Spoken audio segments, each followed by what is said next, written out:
Hi everyone. In this video, we are going to be taking a look at the Sandman issues 1 through 20. If you're interested in a general introduction to the Sandman or the world of the Sandman, check out my What is the Sandman video. So this is where it all started. Issue 1 of Neil Gaiman's 75-issue Sandman series. It started in January of 1989. That's the date on the first issue, and ran as a monthly for over the next 6 years and a handful of months. Although the date is January 1989 on the cover, it's interesting to note that number 1 actually came out in November of 1988, the previous year, a couple of months before this date.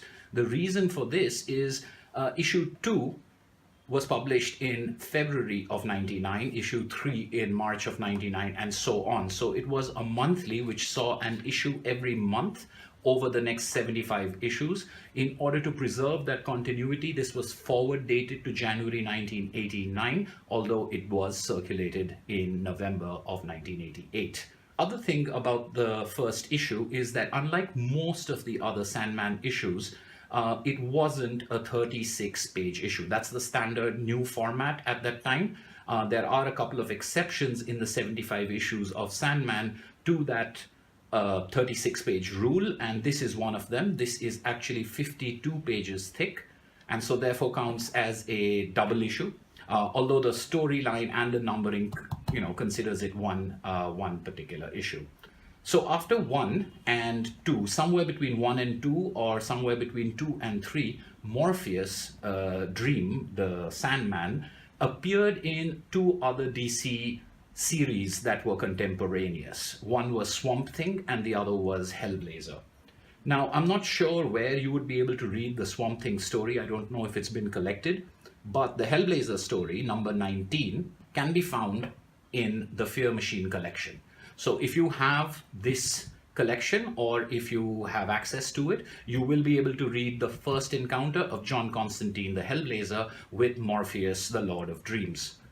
Which is why when Morpheus meets John Constantine in number 3, Constantine recognizes him. He knows him because they've met previously in that issue of Hellblazer.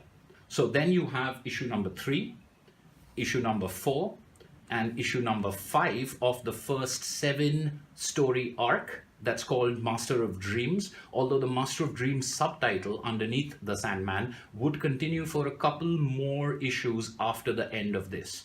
But you get to number 5, and number 5 is interesting because you have an appearance by the Martian Manhunter, you have an appearance by Dr. Destiny, who plays a role in this. But the first few issues of Sandman, including a couple of the ones that followed this, did have tenuous connections to the DC universe, to the larger universe of superheroes and so on, which is what you see with John Constantine and Hellblazer. But you also see that with a number of superheroes sort of showing up in the Sandman issues, in the early issues. You have Batman even make a cameo in one panel, and it was trying to find its voice, but it wasn't quite doing it. And issue number 5 saw the departure. This was the last issue that original artist Sam Kieth worked on. After this, it switched to Mike Dringenberg, who had been the inker for Sandman so far, who became the primary artist. That led to number 6. Now this, to me, is a very special issue of Sandman. For me, this is where I really started getting into it. This is a nightmare of a story. It's one of the scariest, creepiest stories I've read in comics. And with the change in artwork, a little less caricaturish, a little less trying to be action-oriented of what a comic book is supposed to have, movement, etc., being toned down to being a very claustrophobic tale of terror, with the writing and the art working really well together. This completely changed my opinion of Sandman. Until then, particularly with the connections to the DC superhero universe, etc., it hadn't felt like it was fitting. It felt like it was something different, but it wasn't quite gelling. This is the comic that made me feel that Sandman was dangerous. Anything could happen in it, and it was very different from the superhero stories, even the independent horror stories of Hellblazer and Swamp Thing.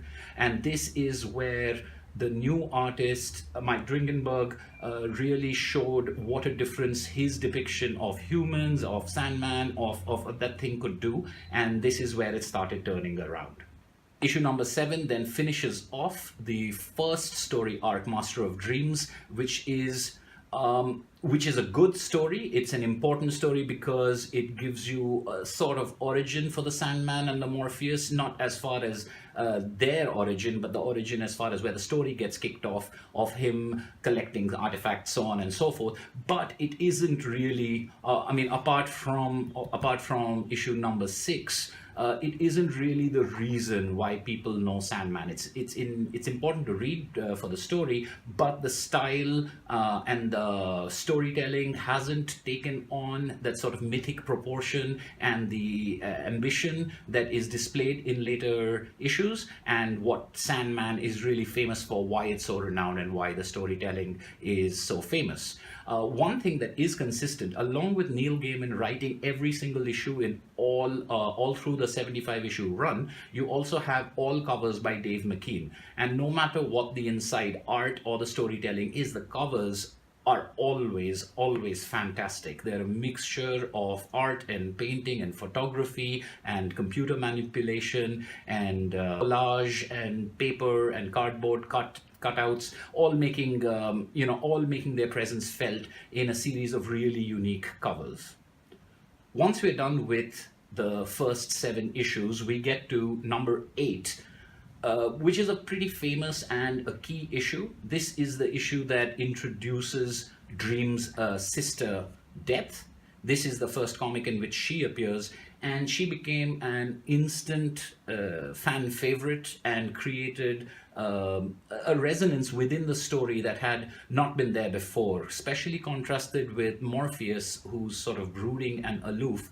The vivacious, bubbly Death with her quotations of Mary Poppins, and the compassionate nature that she has towards humanity and other entities was really an interesting expansion of the story, gave us a point of view that meant that what the lead character or what Dream was thinking or doing wasn't our only way of looking at the world, and it's just fantastic as a story. Most of it takes place as one conversation, they move to another location, it's another conversation, but it is considered one of the finest stories in the Sandman series for very good reason, due to the presence of Death. An interesting thing about issue number 8 is that there is a very rare and limited printing of this. If you can see, the published showreel over here on the inside front cover is by Jeanette Kahn. The rare printing actually has an editorial by Karen Berger.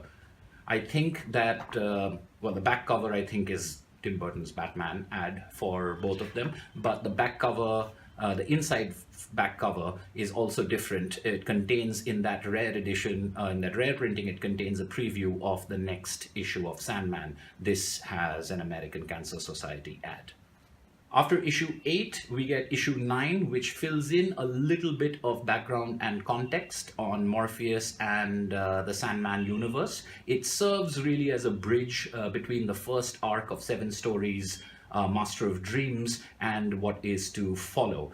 This is issue number 9 is also the last issue in which we see the Master of Dreams subtitles, so Sound of Her Wings and number 8 and number 9 were both given this subtitle, even though the first arc had finished with issue 7. Then we get started on the Doll's House story arc, which begins with number 10 and continues over the next 7 issues, with part 2, number 11, part 3, number 12, part 4, number 13, part 5, number 14, part 6, number 15, and part 7, number 16.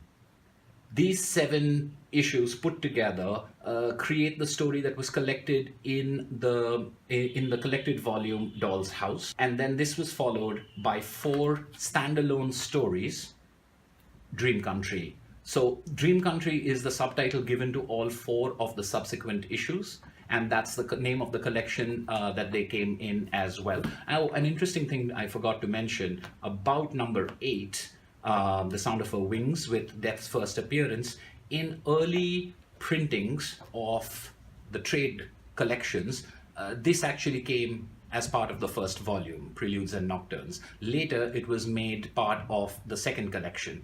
So there is a bit of an overlap depending on which edition of the trade collections you have.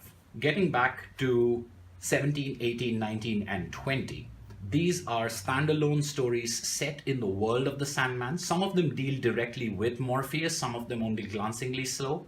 I believe in one of them, Morpheus does not even appear. So these are interesting because they give you an expansion of the universe. They don't make it centered to one character, but they allow you to understand the way dreams, dreaming, storytelling, the larger themes and motifs of the series, if you will, are prevalent in all kinds of corners of this world, and they do a wonderful job in expanding this. A Dream of a Thousand Cats is another fan favorite, which deals with the dreaming and dreams in a very unique way, from a very unique perspective, namely that of the cats of the world. An interesting thing about Dream of Thousand Cats, number 18, is that there is a rare error printing of this issue. If you look over here, the first few panels, the first 3 panels of this are supposed to be in yellow, but there is a printing out there that had this in blue. If you own that, I think it costs a pretty penny these days. Then you have Midsummer Night's Dream, which is a standalone story, number 19, in which Dream commissions William Shakespeare to write A Midsummer Night's Dream for a very special audience. This is a wonderful story with a lot of in-jokes and references to Shakespeare, but even without that, it has this magic and this danger and this consequence and this playfulness blended together in a way that is really impressive. This contains art by the wonderful Charles Vess, who does it in a fairy tale adventure storybook style, which is just a perfect fit for the kind of story that this is. It gives a nice balance to what could otherwise be seen as just an exercise in, Shakespeare fandom, but there's a lot more to the story. It's very funny, and the artwork has a lot to do with that. That's number 19, A Midsummer Night's Dream. And finally, number 20, Facade, deals with an obscure, almost silly DC superhero character, but creates a story of such pathos and heartbreak from it that you really marvel at the writer's ability to mine such interesting stories from such unlikely sources. This finishes off the Dream Country collection of 4 stories and is issue number 20.